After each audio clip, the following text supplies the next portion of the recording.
17th of March 2019, 7:08 p.m.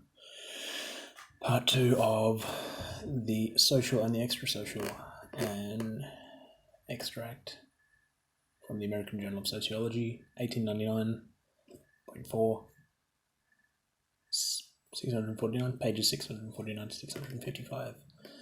We left with part 4.4. Section 169A will continue from the question. No, the light's not very good, is it? That's okay. The question may very well be asked at this point how the various so-called, quote, self-thoughts hitherto distinguished are related to each other, and how they are possible if the mind in all its development is proceeding with what has been called an identical content in its thought of self. It is desirable, therefore, to make sure that we are not entangling ourselves in the meshes of our own details and distinctions. The matter straightens itself out when we recall to mind certain points already made out in what precedes. First, we may recall the fact that a mental content may be considered either for itself or with regard to the attitudes, the active processes which accompany it. We've found, on the one hand, the active processes are always functions of the content, and on the other hand, that the content is always largely determined by earlier active processes. This is a genetic circle on which we have already remarked. It follows that the same content may be present in connection with different attitudes when, for example, a self-content, at whatever stage of its development, self-content is presented, having the additional marks which determine it to be another person and alter, then the self-attitude aroused may be either what has been called, quote, aggressive, or what has been called, quote, accommodating. According as the attitude is determining the content, or as the content is, this is slightly awkwardly written, in some degree also determining the attitude. In the former case, the alter is, quote, ejective. In the latter case, it has the elements which are, quote, projective. What we mean, therefore, by this, quote, self of habit or aggression and the, quote, self or accommodation or imitation are not different self-contents. They have differences, to be sure, from the presence of an alter requiring one attitude or the other. But these are not elements of self, not self-marks, so to speak, until they have been taken over by accommodation from the projective and incorporated in the content of self. The differences of attitude are the differences of real genetic importance. Second, the distinction between projective and ejective content turns upon the same requirement that we distinguish between content and attitude. When the self-content is accompanied by the aggressive attitude, content, minor difference, content, roughly. One means happy, one means what's contained within. The alter is never projective, never considered unfinished. It is then always ejective, thoroughly understood. The projective is always the aspect of persons which excites the accommodating imitative attitude. Once accommodated to, however, it becomes self-content. Self-content? I don't know what that they're using that to mean. Arouses habitual attitudes and so goes on to be ejected. Third, granted then that we have developed a self-content which at any time may be associated either with an aggressive or with an accommodating attitude, what shall we say of the general, quote general, and of the, quote, ideal self? The general self, like the general everywhere in mental things, is, I believe, an attitude. An attitude which is more or less complex integration of the partial attitudes aroused in definite concrete cases. The self-content remains one, growing with experience. It is true, but never more than one self-content. Self-content. I don't know. The partial attitudes which habitually determine and express it tend to realize themselves severally. I love that word, severally. Celador, truncheon, truculent.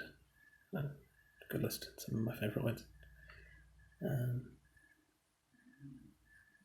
Anyway, doesn't matter.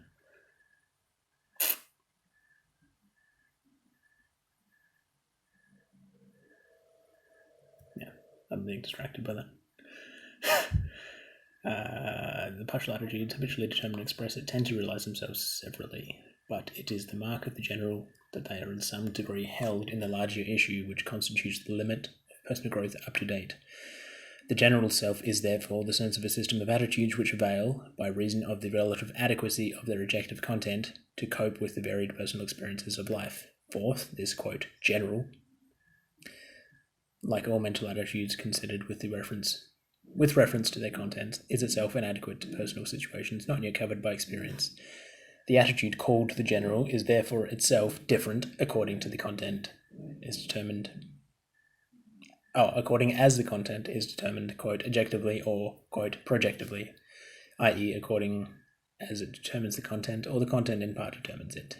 According, that is, as the person met with, or the personal situation experienced, has new, interesting, instructive features, or on the other hand, is thoroughly understood and already successfully acted upon. The former is the, quote, general, as above defined, and as properly designated, the attitude which is not violated in the round of concrete personal experiences. The latter is the, quote, ideal self. The ideal self, then, is the attitude which looks forward toward a statement of the self-content, which is not yet secured, and which no concrete self-experience suffices to fulfill, but which would respond adequately, if we had it, to all possible personal demands. In its actual mechanism, this means, I think, what it means also on the lower plane, the readiness or habit of our motor nature to accommodate itself ever more adequately, while at the same time it is becoming general and spontaneous in its expression. We may indeed recall here the outcome of the earlier chapter on the ethical self, section 29, to the effect that in the ethical, quote, ought, we have a, quote, habit of violating habits, a call to accommodate what is as yet unrealized in actual self-content, and to modify the attitudes which accompany the actual content. J. Mark Baldwin, Princeton University. Downloaded from journals.uchicago.edu, blah, blah, blah, for personal use only. I don't know. So this reading has been done without my reading it. This hair is really annoying.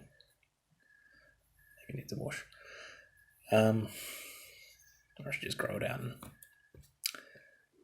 what's his name? Jared, that Mosman terrorist. He told me he was going to start a bike gang, I think, at some point, which is terrifying. Like the rockers and the mods. I think he'd be more leaning on the rockers being the right-wing extremist he is. Conservative and all that. But, long hair and a beard, and I think it would be good.